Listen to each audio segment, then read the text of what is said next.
औरंगजेबाची कबर पाहून झाल्यावरती आम्ही निघालो देवगिरीच्या किल्ल्याकडे. रस्त्यात आलेला हा लहानसा घाट उतरलो आणि समोर दिसला देवगिरीचा किल्ला. देवगिरीचा इतिहास माझ्या नजरेसमोर तरळला. महाराष्ट्र आणि यादवांच्या सुवर्ण काळाचा साक्षीदार असलेला किल्ला आता आतून पाहायचा होता. हा किल्ला काहीसा शंखाकृती पिरामिडच्या आकाराचा आहे. त्याची उंची 225 मीटर उंच आहे आणि परीघ हा 4.5 किलोमीटर लांबीचा आहे. देवगिरीसारखा असा अभेद्य आणि अजिंक्य किल्ला तुम्हाला भारतात कुठेही पाहायला मिळणार नाही. संभाजीनगर पासून हा किल्ला 19 किलोमीटर अंतरावरती आहे. गाडी पार्किंगला लावून किल्ल्याच्या मुख्य प्रवेशद्वाराजवळ आलो.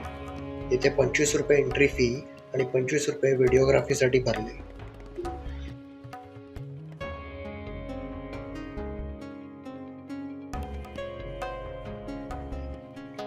किल्ल्याभोवती असलेली तटबंदी, गडाच्या सभोवती असलेले खंदक आणि सर्वोच्च शिखरावरून नजरेत येणारा आजूबाजूचा प्रदेश, यामुळे हा किल्ला कोणालाही सैन्यबळावर लढून जिंकता आला नाही. हा किल्ला पडला तो फक्त फितुरीने.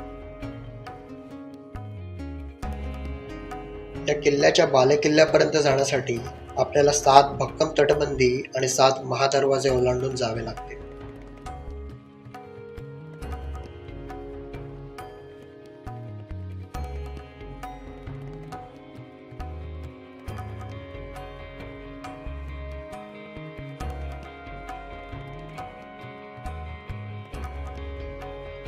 महाकोट दरवाजातून आत आलो आणि समोर एक तोफांचा संग्रह दिसला.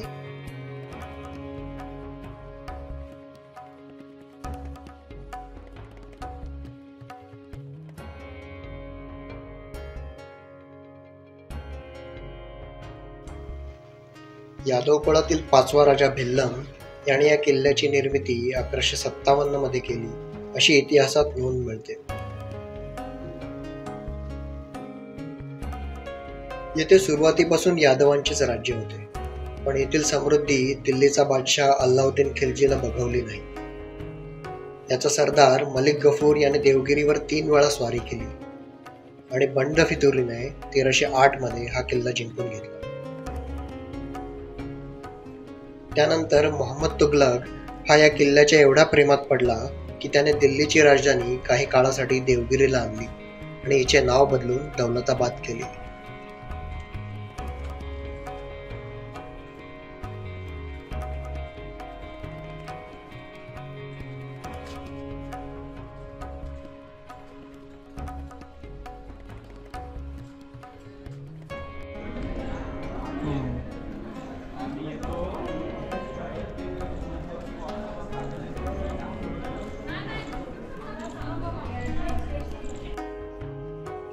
हा किल्ला यादवकालीन असल्याने जागोजागी भिंतीत आपल्याला देवदेवतांची शिल्पे कोरलेली दिसतात.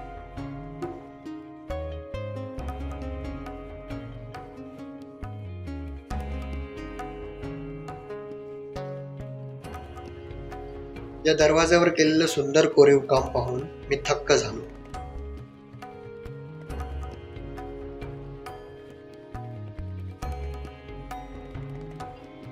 प्रत्येक दरवाजा ओलांडताना येथे असलेल्या गोमुखी वाटा, टेहाळणी बुरुज, चिरेबंदी बांधकामाच्या भिंती आणि मनोरे हे सर्व बांधकाम येथे आक्रमण करणाऱ्या शत्रूला अडथळा निर्माण करण्यासाठीच केले असावे.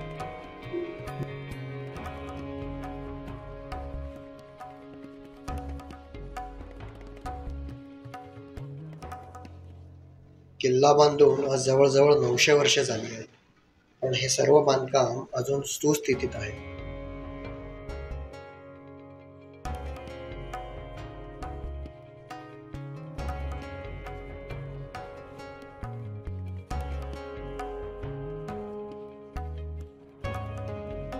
चार तटबंड्या ओलांडून एक सपाट भूभाग लागतो.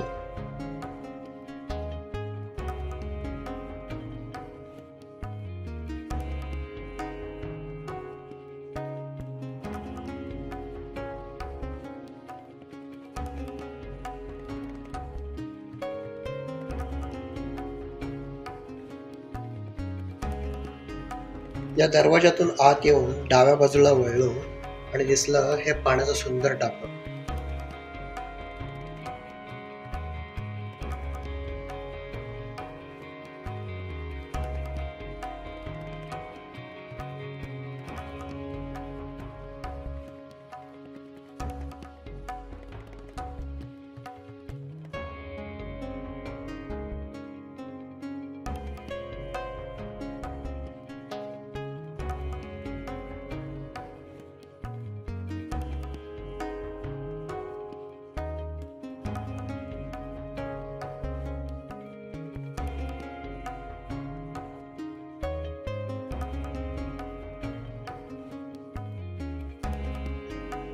पाचव्या तटबंदीकडे चालत जात असताना हा समोर दिसला दख्खनचा कुतुब मिनार.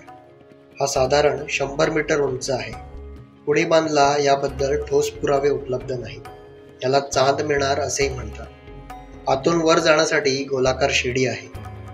देवगिरीवर आक्रमणाचे प्रतीक म्हणून हा मिनार बांधण्यात आला असावा असे म्हणतात. वाटेत डावीकडे वळून काही पायऱ्या चढून वर आलो आणि हे भव्य सभामंडप दिसले. पूर्वी यालाच जुमा मस्जिद म्हणून ओळखले जात असे.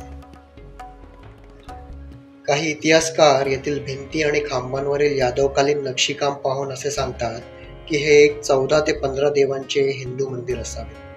त्यानंतर याची मशिदीत रूपांतर करण्यात आले. 1947च्या स्वातंत्र्यानंतर स्थानिकांनी येथे भारत मातेच्या मूर्तीची स्थापना केली आणि आज हे भारत मातेचे मंदिर म्हणून ओळखले जाते.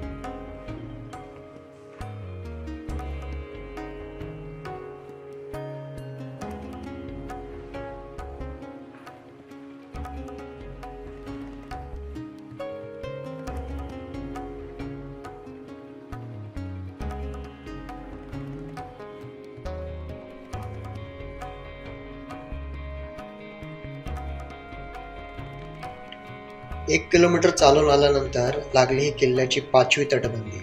इथून पायऱ्यांचा मार्ग सुरू होतो. यालाच कालाकोट दरवाजा असेही म्हणतात.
ते सर्व पाहत काही पायऱ्या चढून वर आलो आणि इमारतींचे काही भग्न अवशेष दिसले.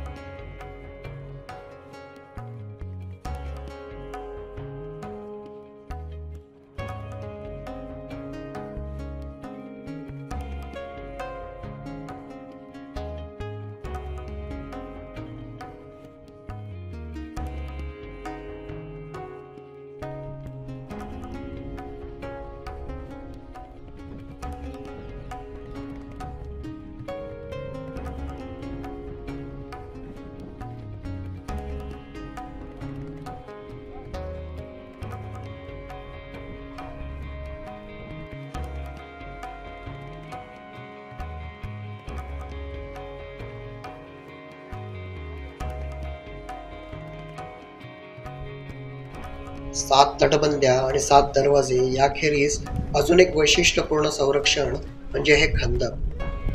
16 मीटर रुंदीचा हा खंदक बालेकिल्ल्याच्या पायथ्याशी खडकात कोरून बनवला आहे. आधी इथे एक चांबड्याचा पूल होता जो शत्रूच्या हल्ल्यात वर काढून घेतला जाई आणि हा खंदक पाण्याने भरला जात असे. यात मगरी आणि ससूर सोडण्यात येत असे. यामुळे शत्रूला हा खंदक ओलांडून आत येणे अशक्य होत असे. आज येथे शासनाने लोखंडी पूल बांधला आहे. हा पूल ओलांडून आत आलो आणि खरी कसरत तर आत्ता होती.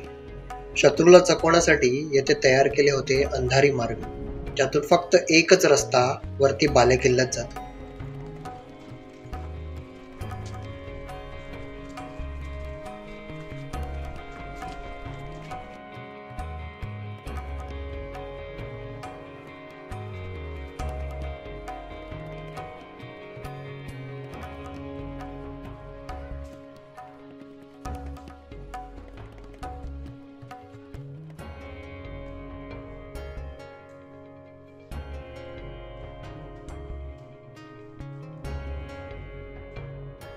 या अंधारी भूलभुलैयातून रस्ता शोधत आम्ही वर पोहोचलो. हे किल्ल्याचे सर्वोच्च ठिकाण. 1308 मध्ये जेव्हा अल्लाउद्दीन खिल्जीच्या सैन्याने या किल्ल्याला वेढा दिला, त्यावेळी यादव कुळाचा राजा रामदेव हा देवगिरीत होता. किल्ल्यात हल्ल्यापूर्वी फितुरी झाली. धान्य कोठारात धान्याऐवजी मिठाची पोती साठवण्यात आली आणि यामुळे रामदेव यादवांना हा किल्ला फार काळ लढवता आला नाही.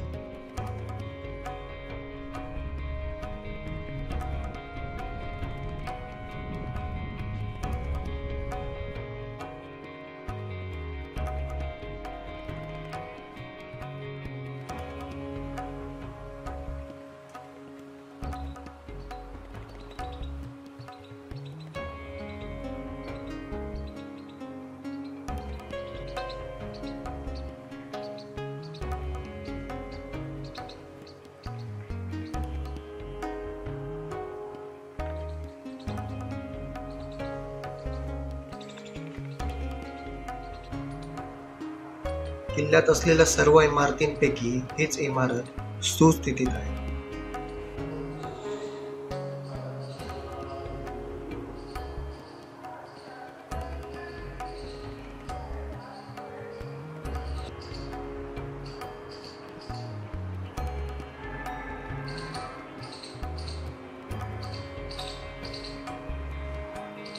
संभाजीनगरच्या या बाईक राईडचा आज शेवटचा दिवस होता. किल्ल्याच्या सर्वोच्च शिखरावरून आजूबाजूचा सर्व प्रदेश पाहत मनात एकच विचार आला. यादवांचा काळ असो किंवा मुघलांचा काळ असो, पण हा किल्ला फितुरीनेच का काबीज करता आला याचे कारण इथवर आल्यानंतर पूर्ण कळले.